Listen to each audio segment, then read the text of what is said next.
Hi,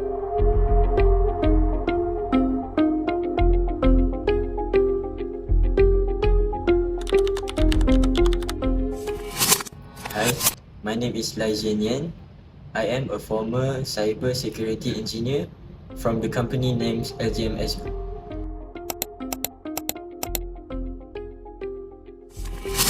Hi, I'm one of the employee of LE Global Services in Berhad, and Lai Zinian used to work under me as a cybersecurity engineer. He submitted an employment application to me on 14 December 2021, and then later I issued a letter of offer to him as a cybersecurity engineer on 3rd January 2022. Hi, I'm Chiu Kim. I am the CEO of LGMS. At that time, I was working in the office and then suddenly I saw him tengah buat bunyi bising. Tak tahu dia buat apa, tapi nampak macam tak serius sebab kan time tu orang tengah buat kerja.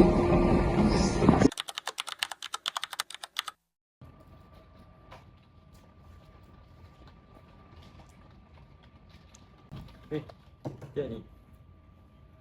Tembak tu.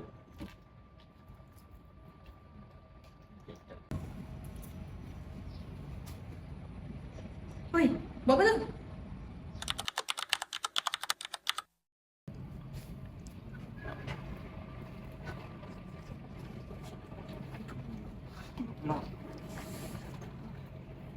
Sini jap, tolong aku. Oh kau ni, benda ni pun tak tahu nak guna ke? Kan basic. Kau kan belajar kat UTP, tu pun tak tahu. Susah juga kalau semua benda tak tahu. Ish, kau ni.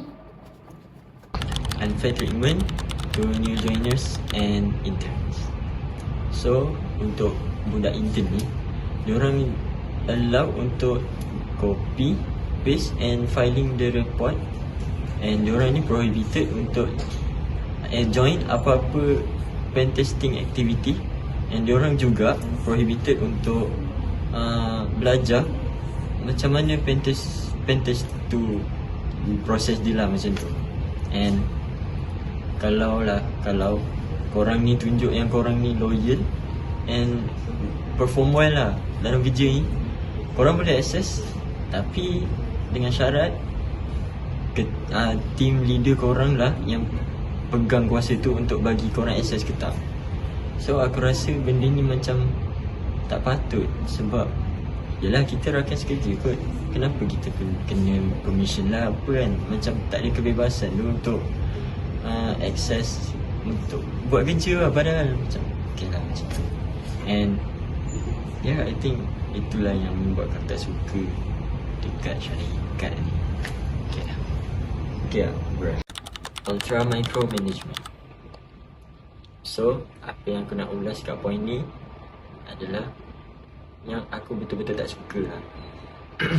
So, during office hour ni, kita orang memang nak cakap nak ter-YouTube pun tak boleh. Sebab entahlah, aku pun tak tahu kenapa diorang buat macam tu. Aku rasa diorang, kalau kita tengok YouTube tu boleh rosakkan company diorang. Aku rasa macam aku pun tak tahu macam nak describe. Tapi apa yang aku dengar, company diorang ni kata diorang nak pastikan kita orang ni kalau nak access something mesti bagi manfaat dekat company. So aku macam tak kena lah dengan cita rasa, sebab kita orang pun adalah nak masa sendiri, nak tengok YouTube ke, nak buat research ke, tu pun tak boleh. So disebabkan tu, aku tak boleh buat resume, dan aku pun tak boleh nak interview dengan ada company. So rasanya macam terikat lah kat situ. So that's the thing.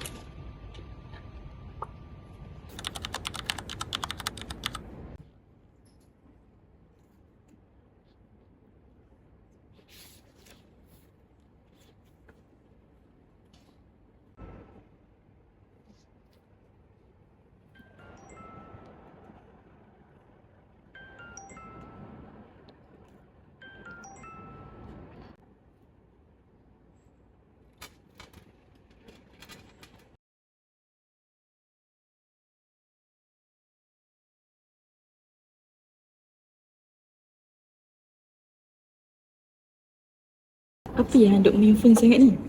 Kita tengah bincang benda penting sekarang ni, kita kena selesaikan sekarang ni. Kalau macam ni, macam mana nak jadi pekerja cemerlang? Korang ni jangan jadi macam dia.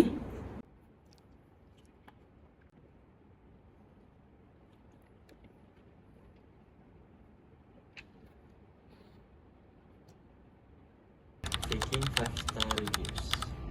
So untuk this point, aku nak cakap yang aku tak suka company ni disebabkan oleh yang fake tu lah, fake 5-star reviews tu. Sebab company ni aku rasa kalaulah aku yang jadi orang luar, aku akan komen teruk-teruk. Tapi aku tak tahulah kenapa company ni tak ada langsung bad comments, bad review, tak ada. Sebab apa yang aku tahu, apa yang aku rasakan, diorang ni just memang harap, bukanlah harap, diorang macam memang antara diorang tu, diorang akan bagi 5-star review untuk tunjukkan yang company ni bagus. Tapi sebenarnya diorang pun sanggup nak bayar untuk hapuskan semua bad comments tu. So aku sangatlah terasa yang company yang aku kerja ni teruk sangat. Attempting to access personal Gmail. So untuk point ni, aku nak cakap yang company ni sangat-sangatlah bahaya. Nak tahu sebab apa? Company ni try nak access akaun Gmail aku. Aku macam, why? Apa aku buat? Kenapa sampai macam tu korang nak tahu yang aku buat apa? Pasal Gmail aku nak buat suka hati aku lah. Sebab Gmail aku nak buat apa pun tak kisah. Yang korang sibuk-sibuk nak access tu dah kenapa? Kat situ lah aku sangat, tak boleh ni.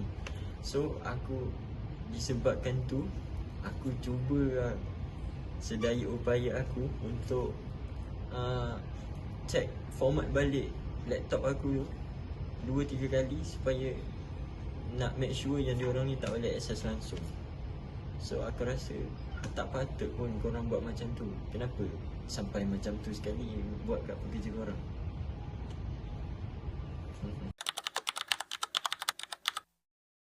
How about our going project? I think it's good. It's good. 你好 boss，姐姐学吗？ English please.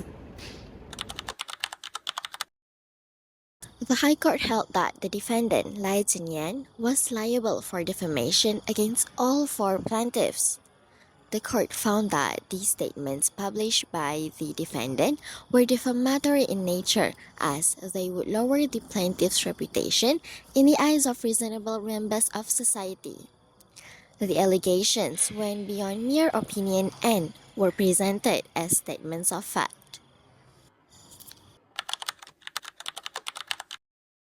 Identifications of the plaintiffs. The court ruled that although the defendant claimed the article was fictional, ordinary readers could clearly identify the plaintiffs from the contents of the article. Therefore, the defense of fiction failed. Publication and republication. The defendant was held responsible not only for the original publication on Medium, but also for its subsequent republication, including archiving by the Wayback Machine and sharing on online forums. The court held that such republication was reasonably foreseeable once the article was published online. Rejection of defenses. The court rejected the defendant's defenses, including justification, fair comment, claim that the article was merely personal experience or fictional writing. The court found that these defenses were unsupported by evidence. The High Court made the following orders: damages, 50,000 ringgit Malaysia to each plaintiff, amounting to 200,000 ringgit Malaysia in total. Injunction: the defendant was permanently restrained from publishing or repeating the defamatory statements or similar content. Removal of content. The defendant was ordered to remove the article and all related content from Medium, archive platforms, and any other websites where it appeared. Public apology. The defendant was ordered to publish a public apology in 2 newspapers, one in English language and one in Chinese language, within a specified period. And the last one is cost and interest. The defendant was ordered to pay legal costs and interest on the damages awarded. The court emphasized that online platforms are not immune from defamation law.